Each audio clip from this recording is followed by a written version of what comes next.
Hello and welcome everybody to our Trent University Fall Preview. We are so excited to have every single one of you here joining us today. Hello, Kira. My name is Jonathan and I'm an enrollment advisor here at Trent and I'll be the moderator for today. A couple of housekeeping items.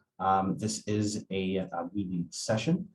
So for the sake and ease of all of our participants here, I would ask that folks just keep their mics and their cameras off. If you have a question, feel free to raise your hand. We'll be able to get to those at the end of the session if need be.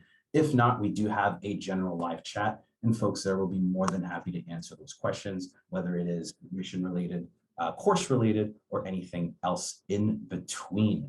Now, join with me today is a panel of all-star faculty and student staff. I have joined with me Dr. Holger Hintelman. He is the Dean of Arts and Sciences in the Science Department here at Trent. Dr. Sean Watmo, he is the Director of the Trent School of the Environment. Brenda Smith-Chan, the Associate Professor of Psychology, Dr. Brenda Smith-Chan, and she'll be joining us hopefully soon. I also have here Dr. Erica Knoll. I also have Dia Shah. She is a student in the Honors Biomedical Science program, along with Professor Eric Cascade, who is an assistant professor here in the School of Chemistry or the chemistry program. Now, without further ado, we're going to dive right into these questions just to make sure that everybody has some time to answer or to get their questions answered at the end of the session.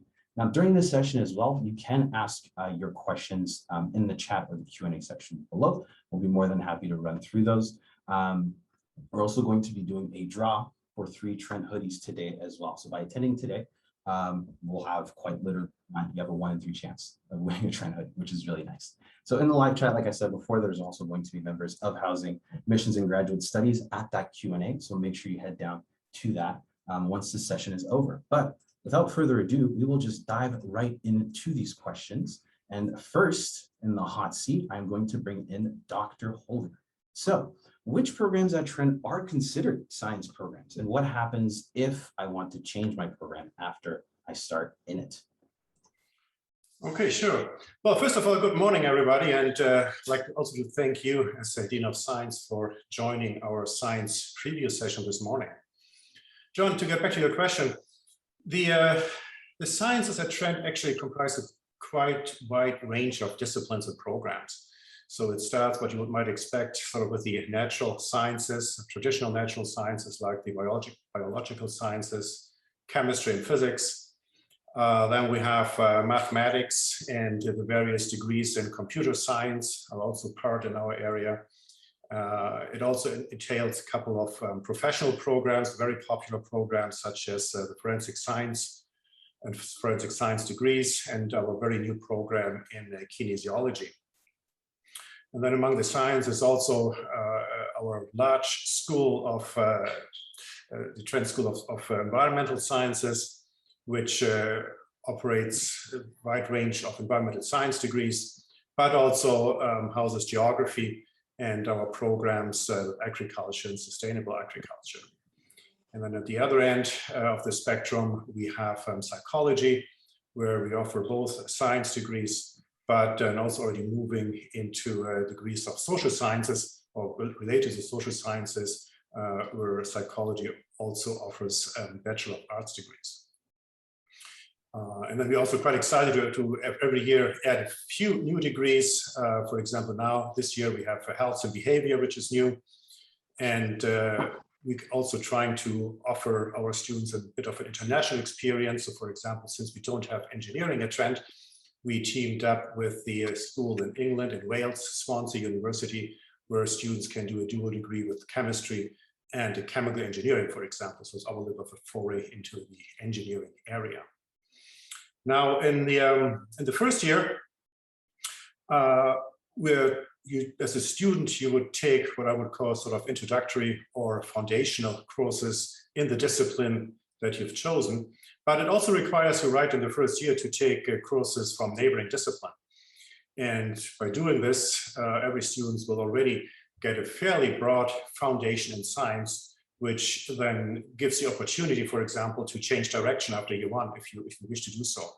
So this is, on the one hand, fairly easy at Trent, so you can almost switch your degree at any time and declare a different degree. The only thing students have to be careful about or mindful about is that before you can take any advanced courses in the discipline, you have to make sure that you have taken the introductory course before. This is really the only thing to consider when you want to switch a degree.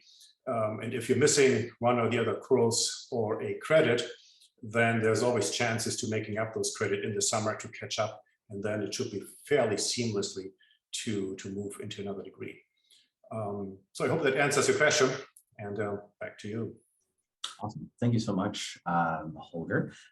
Before we continue, I'm just going to enable a couple of folks in the waiting room to join as well, just so, again, they're able to essentially hear everything that we have going on. Again, if you are joining us, this is the science session of our virtual preview. We ask, again, that you just keep your mics and cameras off until our Q&A section. If you do have questions during that time, again, I invite you to put that into the chat. And if we have time at the end, because there are a lot of sessions for you, we'll be able to get to those questions as well. Now, next up is Erica. Now, what are the benefits of studying in the sciences at Trent? Oh, it looks like you're muted. Yeah, what a great question, Jonathan, and welcome everybody and good afternoon. Yes, one of the real benefits, and I'm sure people have told you this before, but is that the university is pretty small and relative to all the other, many of the other Ontario universities. So, for example, I teach the first year biology course, and I'm in the biology program at Trent. And I have a class, one class, lecture class is about 175 students, and then the other one is about 250. So this is very, very small compared to first year biology at other programs. And so I'm already on a first name basis with some of the students in the class. I can get to know them. And then the labs are relatively small. And this actually holds for most of the science programs, not just biology. Because we have only one really large lecture hall, we do keep our classes, our first year classes, fairly small. The other advantage is the hands-on experiences that you do get at Trent that you may not get at other universities in the first year. We have a wonderful campus. And for example, the very first lab in biology, we go out and we walk around the campus and we look at nature and we learn how to identify things in the field. And in chemistry and in the other disciplines as well, you will have labs in your first year. So you get lots of experience with hands-on work. So those are two major advantages of Trent in the sciences. Absolutely. Thank you so much, Erica. Again, I keep telling students all the time that we are hands-on, and they're like, how hands-on do we get? And this is a perfect example of how deep it really goes. So thank you for sharing that. Sean, hello. How long does it take to complete a science degree? And are all science degrees the same? Well, good afternoon, everybody. I could have a flippant answer and says it depends how good you are as a student in terms of how long it takes. The reality of it is for an honours degree, all the science degrees require 20 credits. So that's what you do. You accumulate credits over time. And traditionally, a typical student will take 5 credits per year. So most honours degrees will take 4 years. Now, you know, if you have to retake a course and you can't make it up, some students take 5. So that's what I was saying about the time frame. That's the vast majority of science degrees. Some programs do offer still what we call general degrees. A general degree is just 15 credits. So that would be potentially doable in 3 years. And by a credit, what I mean is 2 semesters. So if you enroll and do a course from September to December, that's a half credit. And then a course from January to April is another half credit. So that's how credits work. So it's 5 courses per semester. There are, I believe, co-op programs like conservation biology, which if you're doing the co-op, some of those co-op times actually occur during term time. So that will delay the completion probably of your degree because you can't be taking the credits if you're actually doing a work placement. So in those very few options, you would take longer. But the short answer is 4 years, but the reality is it could be anywhere as short as 3 and 5, 6, or 7, depending on the circumstances of the individual student. Absolutely. Thank you so much, Sean. Next question I'm going to address to Erica. Now, if students start off in one program, are all of their courses going to be within that discipline? So for example, if you're going into environmental science, are all of your courses going to be environmental science? Sorry, yes. So in your first year, you are generally advised to take courses across 5 disciplines. So you'll take 5 different courses. And there are quite a few required courses in the first year, including, for example, if you're a biology student, you also need to take chemistry and you need to take physics and a math. And so it doesn't leave a lot of options for electives, but you are not just taking biology courses. Many biology students will also take the first year environmental science or Trent School of the Environment course. And many Trent School of the Environment students will also take the first year biology course. And so there is sometimes room for some electives, but the first year is relatively constrained if you'd like to follow the 4-year pattern so that you get the prerequisites for the upper year courses. But in the first year, for example, you will take a biology course in the first term and a biology course in the second term. And that's pretty similar to the other science disciplines. Awesome, thank you. Next question is actually for Sean, and Erica touched on this when we were talking about some of that hands-on experience. So can you tell us what kinds of experiential learning opportunities exist for science students? Okay, yeah, so Erica mentioned that the small size means that we get to know our students very quickly, and we do provide opportunities for students to get, experiential learning is very loosely defined. I'll call it real world experience. And so even in first year, as Erica said, you get out, you do labs, you can do assignments that are actually part of, say, a community organization. So we call it citizen science, or these group projects that you can get involved with. But the majority of true experiential learning opportunities come in later years, in third year and fourth year. And they can be kind of categorized into things like placement courses. So there are co-ops whereby a student will take an entire term and they will work for an organization. But more commonly, what we have are placement courses whereby a student works for a number of hours with an organization for academic credit. So that's getting really, really hands-on experience. And I know that's very popular. Students can also do honors theses. And in those honors theses, you get to work with faculty on research projects, but often in partnership with other organizations. So right now, for example, I have 3 honors students. One is looking at carbon accumulation in peatlands around Sudbury, working with the city of Sudbury and Laurentian. Another student is looking at calcium strontium isotopes in forests to understand the biogeochemical cycling with the Friends of Muskoka. And I have another student looking at benthic organisms in streams around Southern Ontario, relating it to land use, working with conservation authorities. So they're getting to work with other professional organizations, getting an experience and showcasing their findings. And then the third option, I'd say, is community-based courses. So Trent has a very, very strong community connection, whether it be in Peterborough, Halliburton, or even now in Durham.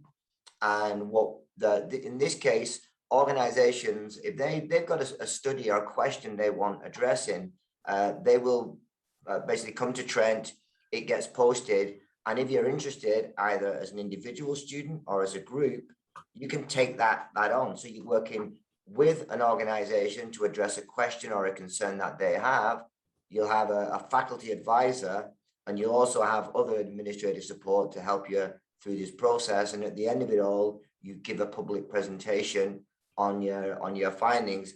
And this work is real relevant, right? These organizations use these findings to actually manage their environment or address the issues that they raised.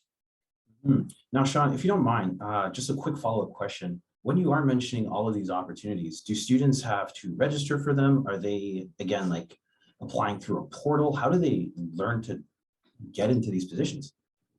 It depends on it depends on which one you're talking about. So, for example, the community-based courses, yes, you do apply because they're done through a unit that's outside of individual. So it's not just within the school environment or biology or chemistry. It's a separate organization that posts these opportunities. Students apply, and then there's a process by which students get matched with a faculty or as part of a course. An honors thesis, again, you apply, but again, you need to contact a faculty member because that's a much more direct connection with a faculty member. And one thing I didn't mention, for some of the science degrees, we've now developed an accelerated master's, so that by the time you get your honors thesis, if you really think academia or doing a master's degree is something that is of interest, you can actually kind of convert your honors degree or your honors project and develop it, and it can become a research-based master's that will accelerate that process, so that potentially you could get a master's degree in a little over a year after graduating with an undergraduate degree. So each one is different slightly, but yes, they all tend to have an application procedure, so you have to think ahead of time. Absolutely. Thank you. Eric, don't forget about you, don't worry. How do lab classes work, right? And also, again, if you could even touch upon how that's going to differ from, again, a high school lab to a university lab. Sure. Thank you very much for the question. Good afternoon, everybody. So thank you very much for coming today, just first off. So how do lab classes work? It's a really good question, mostly because, well, really, if you're entering into the science faculty, large possibility is that you will actually come in contact with at least one lab course, if not several. So most of our core courses do offer labs that run along with the courses. This could be at many different years, in first, second, and third year predominantly. However, it really depends on the nature of the program. But typically the way that labs work is that you would have sort of a separate system a lab system that is a bit separate from the lectures. So you'd have your typical course in the way that every course operates. You may have 2 or 3 hours of lecture material in a classroom setting. And then in addition to that, you would also have a lab that would also get scheduled into your schedule. And this can differ depending on your course. So I teach organic chemistry at the second year level, for example, and we have labs that get scheduled in morning, afternoon, and evening to basically make it accessible to students based on their schedules. The actual course that I'm teaching is roughly around 230 students, which may seem rather large, but I will tell you it's actually relatively small compared to some other universities. And the lab sections actually are operating much smaller. So you're only with typically around 20 students in an actual lab setting, actually doing experiments. So it's much more of a tight-knit group that you're working with. So in the labs, we typically try to, introduce things that we maybe mentioned in lecture or talked more theoretically about, and trying to do more practical experiences, and ultimately trying to show how you can actually apply a lot of the skills or a lot of the topics we talked about in course in more of a real world setting. So that's the real benefit of these. And of course, the labs can operate in a whole wide variety of different ways, depending, of course, on the courses. So I'm mostly speaking about organic chemistry, where we're actually in the labs themselves that are in the chemistry building. And people are actually doing practical things that are actually relevant directly into a lot of jobs that would be relevant to students graduating with a degree in science. So that's really the big benefit to these. So it's an excellent opportunity to sort of see the connection of the materials. So it is a little bit different potentially from a high school type lab in that setting, mostly because it really, it's the same kind of idea, but it is a bit of a separate autonomous thing that operates. And the one other thing I'd like to mention, obviously I'm really passionate about labs. I really, at the end of the day, I really feel like I belong in a lab. I absolutely love being, I'm a researcher. I like being in the labs. They're a great opportunity. Most students absolutely love doing them. And I get a lot of great feedback about people just actually, getting into the lab and actually getting a chance to do things yourself. So they really shouldn't be a daunting thing by any means. That most people absolutely love them. Thank you so much, Eric. Last question for our faculty, and I'm going to address this to Holger. If students have questions about courses, about programs, or anything else in between, who should they contact?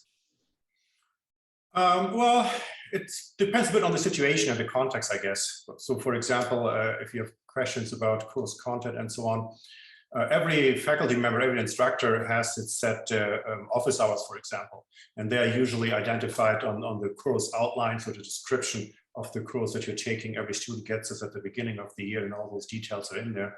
And this is maybe one of the best ways to contact your prof directly, that you either visit him in his office during these hours, or some colleagues also went to online office hours, but you can just kind of zoom in like we're doing it today. And by doing so, you really get sort of the full undivided attention of your prof and can discuss all sorts of things. Sometimes if you have questions about labs or seminars, then there's also teaching assistants and other staff members who are involved organizing these activities, and you could also ask them about some organizational things, for example, if you have these are questions. And of course, at the end, you may also email your faculty member, although just keep in mind, some of our first year classes sort of just serve hundreds of students. So don't necessarily expect sort of instantaneous reply if you're using email, but in principle, this would be also an avenue to contacting your prof and ask questions. Mm-hmm. Awesome. Do you encourage students to reach out to professors? Because I know, again, one of the big myths is that, hey, you know what, they're busy, you know, they don't have time for me, I'm just a lowly first year. Does that dynamic change here? No, absolutely. In first year and also upper years, but also in first year, by all means, yes, touch base with your prof. Sometimes even sort of at the end of class, there might be opportunities just to walk up to your prof and ask questions. And I'm sure the prof won't mind to engage in a really direct discussion interaction with our students. Yeah, and I understand that it's at the beginning, it seems to be quite intimidating. Student kind of first year students walk up to your prof and kind of, is it permitted to ask questions? Yes, absolutely. Just ask and don't feel kind of afraid. And colleagues will be more than happy to talk to you for sure. Thank you. Dia, hi. Haven't forgotten about you, don't worry. Hi. My question for you is kind of a loaded question. What do you love most about studying the sciences at Trent? So many things to pick from. I think the one thing that everyone mentioned is the fact that I get to do a lot of hands-on learning. So everything that I learn in the lectures, I actually get to apply them in my labs or my research projects. And that's the one thing I really like about the science, because you can actually see what you're doing and you can actually look at it happening in real life. So you kind of understand it better instead of maybe just sitting in a lecture and getting content. So I think Trent really does it well, just incorporates a lot of research and labs and hands-on learning. And yeah, I think that's the best part about being in the sciences. Absolutely. And the last question here, another loaded question. Why did you choose Trent? Why did I choose Trent? Again, everyone already mentioned this, but the class sizes at Trent actually get smaller as you go into your upper years. And that's given me the opportunity to be able to build a personal relationship with a lot of my professors. And I've been able to talk to them and get to know their research and go into their labs and, you know, sort of volunteer for them. And that's also opened a lot of opportunities for me in terms of where do I want to do my master's or what kind of courses I'm looking for. So they've broadened my horizons, and I've been able to gain that personal relationship with them, which wouldn't have been possible if it was a way bigger university with a lot of students. So I really appreciate the smaller labs and the class sizes, and that's why I chose Trent, and also the pretty bridge. So No, absolutely. that's just an add-on. I did see a question in the chat, and you might be able to help me answer this one, Dia. Are there any supports or groups for students in the sciences at Trent that they can get involved with? Yeah, absolutely. There's a lot of clubs and groups and societies for a lot of science students. So there's the Biological Undergraduate Society, there's the Chemistry Society, so there's the Forensic Society. So there's a lot of these program-based societies which are run by students, and they offer a lot of support to students. Like they offer free tutoring to students in case you're having trouble with your courses, or just to be able to go in and discuss content that you might not understand, or you know, if you're curious about something, going in and researching it with them. So there's a lot of clubs and groups that you can get involved in as a science student. Absolutely. Thank you so much, Dia, and everybody on the panel. I've just been, again, going through these chats and I'm seeing that some of the folks on the panel have been answering these questions, so that's really good. There is one question that I want to bring to this panel as well, because it's been reoccurring, and it's regarding the actual degree that you'll get once you're done at Trent. So anybody feel free to chime in. Is there a difference or kind of, again, additional resources or experience that you get if you complete an honors as opposed to a 3-year general? What's the difference in that 1 year? You want me to answer? Sure. Well, several people have written it in the chat, but if you do want to go on to either master's program or professional programs, often they require a 4-year degree. In your 4th year, you do have some opportunities opening up for you. For example, you can do an honors thesis with the professor, so you get some really direct research experience. And of course, having a 4-year degree may actually help you in other jobs. For example, consulting jobs, they may just look at that more favorably than a 3-year degree. It is more of a commitment for sure, but it is required for many professional programs. So you have to think hard on that, whether you want to leave after 3 years or 4.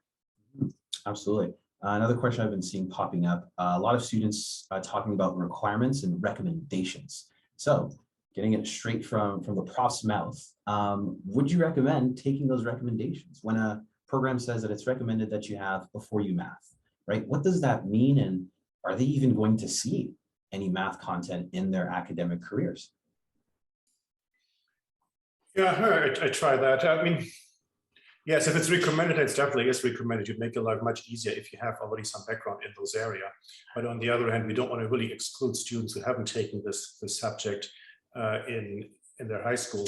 But without having these courses, then you may find it, at least initially, sort of a steep learning curve to keep up in some of those areas. And most, if not all, science programs, you will need one level of math or one aspects of math or another later on in your degree. So yeah, definitely math is required, and a strong foundation in math will always help you to master at least our sort of core science degree disciplines for sure. Absolutely. Again, another question that I've been seeing popping up a lot regarding the medical professional stream. A lot of students are asking about those different pathways, whether or not X program is a right program. Are the sciences, any of the sciences programs, a good program to attach with the medical professional stream? Do they have to go with that medical sciences, biomed, or can they take environmental science and MPS or biology and MPS? If anybody wants to chime in. Yeah, maybe I talk about this a bit since I'm also currently acting director of the medical professional stream. The MPS, the medical professional stream, is open to every student, I think, except nursing students, but every other program you can match up with the medical professional stream, and you're in the stream in parallel to taking the actual degree program. So therefore, we actually encourage any students to apply for the stream. We want to have kind of a broad spectrum of students in MPS. We do not, it's certainly not limited, and it's also not designed to have only, let's say, biology or biomedical students in there. So for sure, breadth is good and will be accommodated in MPS. The application process is I wouldn't say different, but there's some special things you need to know about to make sure you're in MPS. You should talk to admission or talk to us directly. It gets a bit more into detail to get this right. Absolutely. Holger, thank you. Erica, thank you. Yeah, Eric, Sean, thank you so much. There's so many questions, I wish we could answer all of them. But unfortunately, it does look like we have reached our time limit.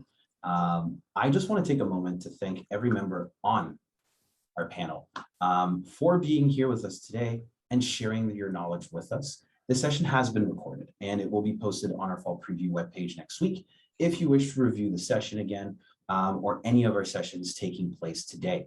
I also want to invite all of you to come down and visit us on campus, right? We are hosting in-person campus tours on both campuses Monday to Saturdays. So visit trentu.ca/tours to book a tour. I think every single member of this panel can agree, especially when it comes to the sciences, seeing the lab spaces that you'll be utilizing, seeing those classroom spaces, and those those kind of field lab placements as well. It's really going to help you figure out, again, if Trent is the right fit for you.